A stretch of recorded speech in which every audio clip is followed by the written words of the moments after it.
Once upon a time, there was a rich farmer woman who had 3 sons. One day, they all 3 told their mother that they wanted to get married, to which their mother replied, "Do as you like, but see that you choose good wives, and, to make certain of this, take with you these 3 balls of wool, and give it to the girls to knit. Whoever knits the best pair of socks will be my favourite daughter-in-law." Now the eldest 2 sons had already chosen their wives, so they took the wool from their mother and carried it off with them to have it knitted as she had said. But the youngest son was puzzled what to do with his wool, as he knew no girl, never having spoken to any, to whom he could give it to be knitted.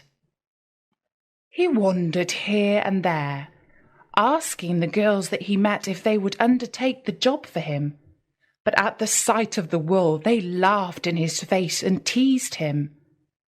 Then in despair he left their villages and went out into the country, and sitting on the bank of a pond began to cry bitterly. Suddenly there was a noise close beside him, and a frog jumped out of the water onto the bank and asked him why he was crying. The young man told her of his trouble and how his brothers would bring home beautifully knitted pairs of socks from their promised wives, but that no one would knit his socks for him.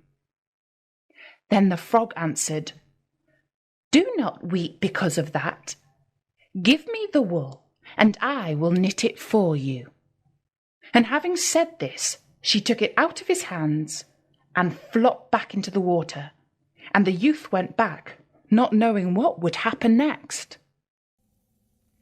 In a short time, the 2 elder brothers came home, and their mother asked to see the pairs of socks that had been knitted out of the wool that she had given them. They all 3 left the room, and in a few minutes the 2 eldest sons returned, bringing with them the socks that had been knitted by their chosen wives. But the youngest brother was greatly troubled, for he had nothing to show. Sadly he took himself to the pond, and sitting down on the bank, began to weep. Flop! And the frog appeared out of the water close beside him. "Take this," she said. "Here are the socks that I have knitted for you." You may imagine how delighted the young man was. She put the socks into his hands, and he took it straight back to his mother, who was so pleased with it that she declared she had never seen such beautiful warm woolen socks, and that they were much nicer than the socks that the elder 2 brothers had brought home. Then she turned to her sons and said, "But this is not enough, my sons. I must have another proof as to what sort of wives you have chosen. In the house there are 3 puppies. Each of you take one and give it to the woman whom you mean to bring home as your wife. She must train it and bring it up. Whichever dog turns out the best, its mistress will be my favourite daughter-in-law." So the young men set out on their different ways, each taking a puppy with him. The youngest, not knowing where to go, returned to the pond, sat down once more on the bank, and began to weep. Flop! And close beside him he saw the frog. "Why are you weeping?" she said. Then he told her his difficulty, and that he did not know to whom he should take the puppy. "Give it to me," she said, "and I will bring it up for you." And seeing that the youth hesitated, she took the little creature out of his arms and disappeared with it into the pond. The weeks and months passed, till one day the mother said she would like to see how the dogs had been trained by her future daughters-in-law. The 2 elder sons departed and returned shortly, leading with them 2 great guard dogs. who growled so fiercely and looked so savage that the mere sight of them made the mother tremble with fear. The youngest son, as was his way, went to the pond and called on the frog to come to his rescue. In a minute she was at his side, bringing with her the most lovely little dog, which she put into his arms. It sat up and begged with its paws, and went through the prettiest tricks, and was almost human in the way it understood and did what it was told.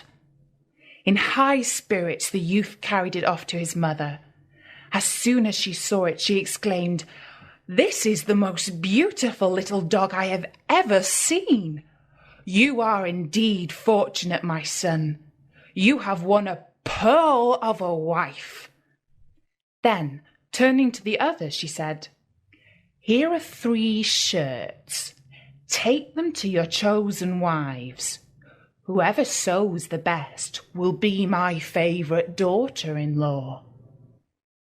So the young men set out once more, and again, this time, the work of the frog was much the best and the neatest. This time the mother said, "Now that I am content with the tests I gave, I want you to go and fetch home your girls, and I will prepare the wedding feast." You may imagine what the youngest brother felt on hearing these words. Where would he find a girl to marry? Would the frog be able to help him in his new difficulty?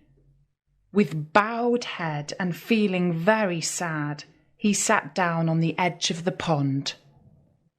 Flop! And once more the faithful frog was beside him. "What is troubling you so much?"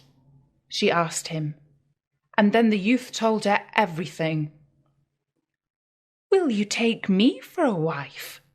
she asked. "What should I do with you as a wife?" he replied, wondering at her strange proposal. "Once more, will you have me or will you not?" she said.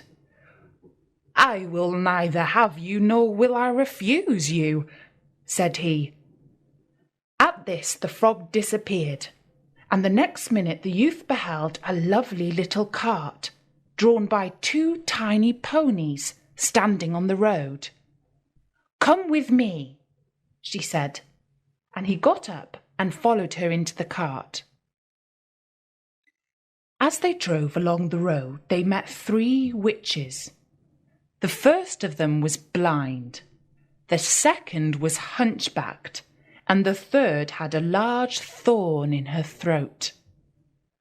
When the 3 witches beheld the cart, with the frog seated pompously amongst the cushions, they broke into such fits of laughter that the eyelids of the blind one burst open, and she recovered her sight. The hunchback rolled about on the ground in merriment till her back became straight, and in a roar of laughter the thorn fell out of the throat of the third witch. Their first thought was to reward the frog, who had accidentally cured their misfortunes.